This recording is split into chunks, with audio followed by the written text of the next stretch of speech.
हरिहरराव सोनवणेंना त्या काळातल्या बौद्धांपेक्षा मुसलमानांचंही मतदान आहे, ओबीसींचंही मतदान आहे, हिंदूंचंही मतदान आहे, किंबहुना काही अंशी का होईना मराठ्यांचंही मतदान असेलच. ते निवडून आले होते. ते बौद्ध होते म्हणून ते राजकीय दृष्ट्या कोणत्याही मतदारासाठी अस्पृश्य नव्हते. आणि फक्त एकच निवडणूक नाही, हरिहरराव सोनवणेंच्या नंतरच्या निवडणुका बघा, सलग 4 निवडणुकीमध्ये 2 नंबरवर राहणारा उमेदवार हा डॉक्टर बाबासाहेब आंबेडकरांच्या विचाराच्या पक्षाचा म्हणजे रिपब्लिकन पार्टी ऑफ इंडियाचा उमेदवार 2 नंबरवर राहत होता. फर्स्ट रनर अप अवघ्या काही मतांनी उमेदवार पडत होतो. लोकसभेला नांदेडचं 2 नंबरवर राहायचा रिपब्लिकन पार्टीचा. म्हणजे त्या काळाची रिपब्लिकन चळवळ, आंबेडकरवादी चळवळ किती व्यापक होती. त्या उमेदवाराला सर्व समाज घटक मतदान करत होते. सत्तेच्या बळावर काँग्रेसचे उमेदवार निवडून येत होते छोट्या मोठ्या फरकानं. पण हे सामाजिक न्यायाचं समीकरण होतं की नव्हतं आपल्याला स्वतःला अंतर्भूत करून घ्यावं लागणार. त्यानंतर नांदेड शहराची अवस्था बघा. नांदेडमध्ये कधी पहिल्या निवडणुकीमधला विधानसभेचा उमेदवार कोण? व्ही.डी. देशपांडे. देशपांडे कष्टकरी कामगारांचे नेते. ते देशपांडे होते, जातीनं ब्राह्मण होते, पण ते निवडून यायचे सगळ्यांना हरवून. काय यायचे? कोणाच्या मतावर यायचे? एकट्या ब्राह्मणांच्या मतावर ते नक्कीच येत नव्हते. ब्राह्मण असून हिंदू असून त्यांना मत देणारा त्या काळात मुसलमानही होता, बौद्धही होता, दलितही होता, ओबीसी पण होता. आणि त्यानंतर काँग्रेस निवडूनच येत नव्हती. 1-2 निवडणुका झाले सबशेल पडायची.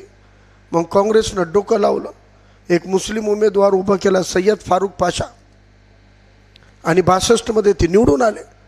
सय्यद फारुक पाशा मुसलमान, पण एक मुसलमान निवडून यायचा एकट्या मुसलमानांच्या मतावर नाही.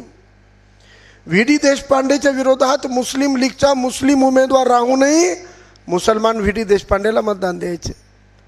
आणि सय्यद फारुक पाशा उभं असताना विरोधी पक्षाकडे मराठा कॅन्डिडेट, हिंदू कॅन्डिडेट असूनही हिंदू फारुक पाशाला मतदान द्यायचे. मागास घटक द्यायचे, काही अंशी मुसलमानही द्यायचे. आणि ते फारुक पाशा एकदा निवडून नाही आले, 1दा 2दा 3दा सलग निवडून येणारे, हॅट्रिक करणारे आमदार फारुक पाशा राहिलेले आहेत. म्हणजे काय सामाजिक समीकरण बनवलं असेल त्यांनी, काय सर्व समाज घटकांना सोबत घेतलं असेल त्यांनी. त्यानंतर आणीबाणी झाली. आणीबाणीनंतर लोकांच्या मनात काँग्रेसबद्दल राग होता आणि जनता पक्षाकडून प्रोफेसर नूरुल्ला खान उभे होते. काँग्रेसला पाडून निवडून येणारा मुस्लिम आमदार नूरुल्ला खान होते. मग 78 पर्यंत जर सर्व धर्म जातीचे लोक धर्मजात न बघता कॅपेबल कॅन्डिडेट बघत होते, मग 79 पासून काय घडलं? 79 नंतर काय झालं आपल्या जिल्ह्याला? आपल्या जिल्ह्यामध्ये सक्षम कॅन्डिडेट न बघता विशिष्ट घराण्याचा पाठबळ असलेलाच उमेदवार का निवडून दिला जातो? एकाच घराण्यातल्या लोकांची परंपरा का सुरू झाली? आणि तीही परंपरा ज्या घराण्याची होती त्या घराण्याने त्या जातीची परंपरा स्वतःच्या जातीच्या घराण्यानं संपूर्ण निर्माण केलेली होती. नांदेड जिल्ह्यामधलं एकच समीकरण सांगतो तुम्हाला. शंकरराव चव्हाण नांदेडमधून नगरसेवक म्हणून निवडून आले होते. नांदेडकरांनी त्यांना नगराध्यक्ष बनवलं, आमदार खासदार बनवलं, मंत्री मुख्यमंत्री बनवलं. शंकरराव चव्हाण मुख्यमंत्री झाले. मुख्यमंत्र्यांच्या निवासाचं नाव आहे वर्षा. वर्षा. आता शंकरराव चव्हाण मुख्यमंत्री झाले, पण वर्षा निवासावर राहत होते पद्मश्री शामराव कदम. शामराव कदमचा दर्जा होता जिल्ह्यामधला, दरारा होता. ते वर्षावर राहायचे आणि मुख्यमंत्री स्वतः सह्याद्रीमध्ये राहायचे. हे आपल्या नांदेड जिल्ह्याचा इतिहास. पण घराणे मर्यादित झाले आणि त्या एका घराण्याच्या पलीकडे सत्ता जाऊ दिली गेली नाही. आणि एका घराण्याला जपण्यासाठी सबंध नांदेड जिल्ह्यातल्या सबंध जाती धर्माच्या या स्वागत आहे लोकसभेचे उमेदवार यांचं हार्दिक स्वागत. तर हे जपण्यासाठी, सामाजिक न्यायाचं समीकरण जोडण्यासाठी 1979 पासून आत्तापर्यंत 45-47 वर्षामध्ये कधीही यशस्वी होऊ देण्यात आलेलं नाही। याचं कारण आहे की ज्यांना सामाजिक न्यायाचं महत्त्व कळतो, ज्यांना सामाजिक न्यायाबद्दल तळमळ आहे, असे लोक 5 वर्ष सामाजिक न्यायाच्या समीकरणावर गप्पा मारतात, पण निवडणुकीच्या वेळेला ठोस भूमिका घ्यायला संकोच करतात। आणि ते संकोच करतात म्हणून आपण आपलेच उमेदवार निवडून आणण्यामध्ये कमी पडत असतो। म्हणून गेल्या 45 वर्षामधला विशिष्ट घराण्यांचं राजकारण हे आपल्या जिल्ह्यातला सामाजिक न्याय संपवणारा होता आणि त्यामुळे आपल्याला याच्यातून बदल केला पाहिजे। दुसरा आणि शेवटचा मुद्दा मी मांडणार आहे। चावरे साहेबांनी सांगितलं की ॲडव्होकेट बाळासाहेब आंबेडकरांचं 40 वर्षाचं राजकारण उचलून बघा। बाळासाहेबांनी आतापर्यंत 15-20 जणांना आमदार बनवलं असेल, कुठूनही कोणीकडूनही का होईना निवडून आणलं असेल, पण बाळासाहेबांनी जेवढे आमदार निवडून आणलेले आहेत त्यापैकी एकही व्यक्ती आमदारकीच्या उमेदवारीच्या लायकीचा म्हणून त्याला तिकीट दिलेलं नाही, तर सर्वसामान्य फाटका कार्यकर्ता असलेल्याला तिकीट दिलं आणि निवडून आणलेलं। बाळासाहेबांनी निवडून आणताना ना प्रस्थापित बघितला, ना धनदांडगा बघितला, ना श्रीमंत बघितला, फक्त त्याला त्याच्या समाजासाठी काम करायची तळमळ असलेला कार्यकर्ता बघितला। बाळासाहेबांनी तिकीट सर्व जाती धर्मांना दिलेत। बाळासाहेबांनी बौद्धांना, मातंगांना, मुसलमानांना सगळ्यांना दिली उमेदवारी, पण ओबीसी सोडलं आणि एक आदिवासीचा अपवाद सोडलं तर इतर समाजाचा आमदार बाळासाहेबांची कोणी निवडून दिलेलं नाही। बौद्धाचा दिला नाही, मातंगाचा दिला नाही, कदाचित मुसलमानाचा एकही आमदार निवडून येऊ दिला गेला नाही। म्हणजे बाळासाहेबांनी धाडस केलं तिकीट द्यायचं, जे कोणी देत नाही, बाळासाहेबांनी धाडस केलं 40 वर्षात तिकीट द्यायचं। बाळासाहेबाच्या आग्रहामुळे समाजानं मतदानाचा गठ्ठा पण दिला, पण ज्या ज्या समाजाचे उमेदवार बाळासाहेबांनी दिले त्या समाजानं सुद्धा बाळासाहेबांना हवी तशी साथ दिली नाही, म्हणून ते प्रयोग यशस्वी झाले नाहीत। मग आज आपण या जाणीवा फक्त एकमेकावर टीका करण्यापुरतं ठेवण्यापेक्षा या जाणीवा जिवंत करणार आहोत की नाही।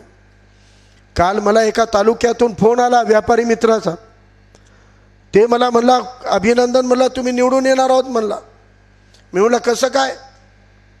ते म्हणला मी एका वकील साहेबाकडे गेलो होतो म्हणला, वेटिंगमध्ये बसलो होतो म्हणला, वकील साहेबाच्या खुर्चीच्या समोर 3-4 लोक होते म्हणला, आणि ते वकील साहेब वंचित विचाराचे होते म्हणला।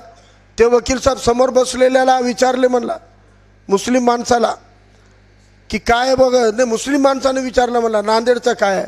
वकील साहेब म्हणले म्हणलं आमचं तर ठरलेलं आहे, बाळासाहेबांनी दिलेला उमेदवार कोणताही असो आम्ही देणार आहोत। म्हणे नांदेडचं? हो म्हणे, माझं मतदान नांदेडलाच आहे आणि मी नांदेडला मतदान करणार आहे। कुठं आहे म्हणलं? दक्षिणला। म्हणजे कोणाला? फारुकला का? हो। तर ते क्लायंट होता मुसलमानाच्या समोर। तो म्हणलं साहब तुम्हारे लोग डालेंगे क्या जी? तर ते वकील साहेब म्हणले हमारे लोग तो बाड़ा साहब का उम्मीदवार है तो आख्या बंद करके डालते, लेकिन फारूक ने पार्टी नहीं छोड़ा। 5 साल से बाड़ा साहब के विचारों से जुड़ा है और काम कर रहा है, लड़ रहा है, इसलिए आप दुप्पट डालने वाले। आणि जेव्हा वकील साहेबांनी ते म्हणले तिथंच बसून त्या मुस्लिम क्लायंटनं त्याच्या सगळ्या सोयऱ्यांना फोन लावला नांदेडला आणि त्यांना विचारलं क्या चल रहा नांदेड़ में? ते बोले फारूक चल रहा। चलने दो बोले फारूक ही। मैं वकील साहब के पास बैठे वाला हूँ, वकील साहब बोल रहे उनका समाज ताकत से खड़ा हुआ है, अब तुमको भी ताकत से रहना पड़ेगा, अपने आदमी के पीछे वकील साहब का समाज खड़ा है, अपनी जिम्मेदारी अपने को रहना ही पड़ेगा। हे फोन त्यानं केलं, तो फोन महत्त्वाचा आहे। त्या मुस्लिम क्लायंटला एवढं फोन करण्याचं धाडस, औचित्य सुचलं कसं? कारण वंचितच्या एका वकिलानं त्यांना जी मांडणी केली, तुम देते नहीं देते हम तो देने वाले हैं और डबल ताकत से देने वाले हैं, तेव्हा त्यांना जाणीव झाली। आणि हे जाणीव पेटवण्याचं काम आपल्याला करावं लागणार आहे, आम्ही परवा शेवडीला गेलो होतो, लोकसभा उमेदवाराची माझी संयुक्त सभा होती। शेवडी म्हणजे लिंगायत बहुल गाव आहे, त्या गावात मी हेच मानलं, बाळासाहेबांनी 2019ला शिवा नरंगले लिंगायत माणसाला तिकीट दिलं, तो पडला तरी त्याला 24ला तिकीट दिलं। बाळासाहेबांनी लोकसभेला लिंगायत जातीच्या उमेदवाराला लोकसभेची उमेदवारी दिली, उमेदवार पडला तरी बाळासाहेबांनी पोटनिवडणुकीमध्ये पुन्हा संधी दिली. बाळासाहेब एकदा दोनदा तीनदा चारदा लिंगायत समाजाच्या माणसाला उमेदवारी देत आहेत. लिंगायत समाजानं ताकदीनं मागं उभं राहिलं नाही तर यानंतर कोणी लिंगायताला तिकीट देणार नाही आणि लिंगायत समाजाला वंचितचा मतदार मतदान देणार नाही. फारुख अहमदला दोनदा संधी देऊ नये. जर मुसलमानांनीच फारुखला साथ दिली नाही तर तिसऱ्यांदा फारुख अहमदला साहेबाकडे तिकीट मागायला तोंड नाही आणि मी मागितलं तरी साहेब देणार नाही. साहेबांनी दिलं तरी इथला वंचित बहुजनाचा घटक म्हणणार साहेब तुमको 2 बार दिए तुम आए नाही, ते म्हणणार त्यापेक्षा म्हणलं मीच पुढे लढणार नाही. मग त्यामुळे म्हणलं अभी नाही तो कभी नाहीचा नारा आहे. ओबीसींना लिंगायतांना सुद्धा संधी आहे, मुसलमानांना सुद्धा संधी आहे. आपले स्वतःचे प्रतिनिधी निवडून आणा. आणि इकडं जर फारुख अहमदला सर्व समाज मतदान देणार असतील मग उत्तरला प्रशांतला सर्व समाजानं मतदान दिलं पाहिजे. जातीय अस्मिता असते मी मान्य करतो, पण 100% मतदान कोणतीही जात कोणालाच करत नसते, कोणीच करत नसते. ठीक आहे, ज्या समाजाचा उमेदवार दिलेला आहे तो समाजामधला 100% नाही भेटला तरी आपल्याला 10-20% भेटू शकतो ना, पण इतर घटकांचं काय.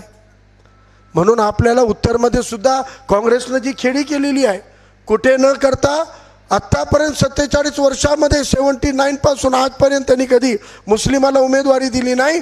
पहिल्यांदा उत्तरमधून उमेदवारी दिली, तेही निवडून आणण्यासाठी दिली की पाडण्यासाठी. तर महाविकास आघाडीचे 2 उमेदवार उभे केले, 2 उमेदवार उभे केलेत.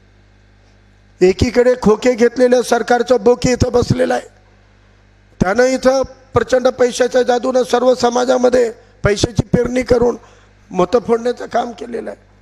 अशा परिस्थितीमध्ये आपल्याला ओबीसीला सुद्धा ताकदीनं म्हणावं लागेल. आम्ही मुस्लिम पदाधिकारी कार्यकर्त्यांचा कालच मेळावा घेतला. त्यांना सांगितलं की 100% मुसलमान एका उमेदवाराला कधीच देऊ शकत नाही, एका पक्षाला कधी देऊ शकत नाही. 10-20% लोक तर देणार नाहीत ना. ते 10-20% लोक शोधून तुम्ही पहिल्या टप्प्यात घ्या. ते 10-20% आले तर ते 20 ते 25%, 30% करतात. परंतु इतर समाज जातीमध्ये सुद्धा जा आणि त्यांना सुद्धा उमेदवार मागून घ्या, या पद्धतीचं आवाहन काल केलं.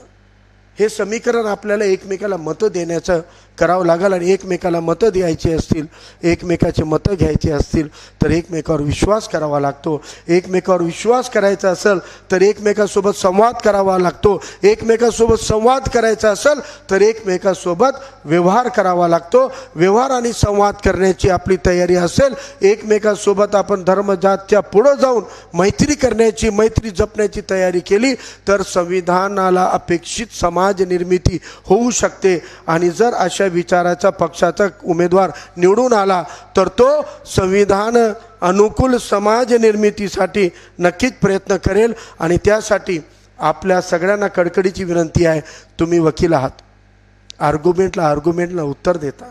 आमच्या विरोधातही काही नॅरेटिव्ह असतील सेट केलेले विरोधकांनी, त्याच्यावर एक चांगला आर्ग्युमेंट उभं करा. आम्हाला तुमच्याकडून त्या आर्ग्युमेंटच्या सजेशनची गरज आहे. तुम्ही आम्हाला आर्ग्युमेंट द्या, ते आर्ग्युमेंट आम्ही जनतेमध्ये घेऊन जाऊ. काय नॅरेटिव्ह सेट करण्याचं काम प्रस्थापित करतात त्याला खोडणारा आर्ग्युमेंट जितकं चांगलं एक वकील देऊ शकतो तेवढं राजकारणी सुद्धा बनू शकत नाही. आणि हे आम्हाला तुमच्याकडून अपेक्षित आहे. तुमच्या सगळ्यांना मी मतदानाची तर अपील करेन. जिथं जिथं मतदान असेल, एकच सिम्बॉल आहे आमचा गॅस सिलेंडर, त्याला मतदान कराच. पण आपण आम्हाला साथ द्या. आमच्या बाजूनं आमचं वकीलपत्र तुम्ही घ्या. आता आमचं वकीलपत्र घ्या, आमची बाजू मांडा. कोर्ट कचेरीला सुट्ट्या असतील तर आमच्यासाठी समाजामध्ये फिरा, स्वतःच्या समाजात फिराच. पण स्वतःच्या समाजापुरतं न राहता इतर समाजामध्ये सुद्धा मित्र असतील त्यांना जाऊन सांगा, आत्तापर्यंत तुम्ही इतक्यांना संधी दिली, इकडून तिकडून चालू आहे. त्यामुळं आता तुम्ही एकदा वंचितच्या उमेदवाराला संधी देऊन बघा, तुम्हाला अभिमान वाटेल. असे कार्यकाळ वंचितचे उमेदवार निवडून आल्यानंतर गाजवतील, एवढंच त्यांना तुम्ही सांगावं ही तुम्हाला मी नम्र विनंती करतो. आणि मला एका ठिकाणी खूप घाईनं जायचं आहे, त्यासाठी मी जरा धावपळ करून आधी आलो होतो, म्हणून मला आधी जाण्याची तुम्ही परवानगी द्यावी एवढी रजा घेतो. धन्यवाद. जय भीम, जय भीम, जय संविधान, इन्कलाब जिंदाबाद. अल्लाह हाफिज. विजय असो, विजय असो. यानंतर त्यांना लगेच एक सभा आहे आदरणीय फारुख अहमद सरांसोबत आपण सर्वजण आहोत आणि यांचा विजय निश्चित आहे सर्वांचा, तिन्ही उमेदवारांचा. यानंतर मी आदरणीय इंजिनियर प्रशांत इंगोले सरांना विनंती करतो की त्यांनी आपले या ठिकाणी मनोगत व्यक्त करावं. आदरणीय प्रशांत इंगोले, सर्वांनी टाळ्याच्या गजरामध्ये त्यांचं या ठिकाणी स्वागत करायचं आहे. आदरणीय प्रशांत इंगोले सर.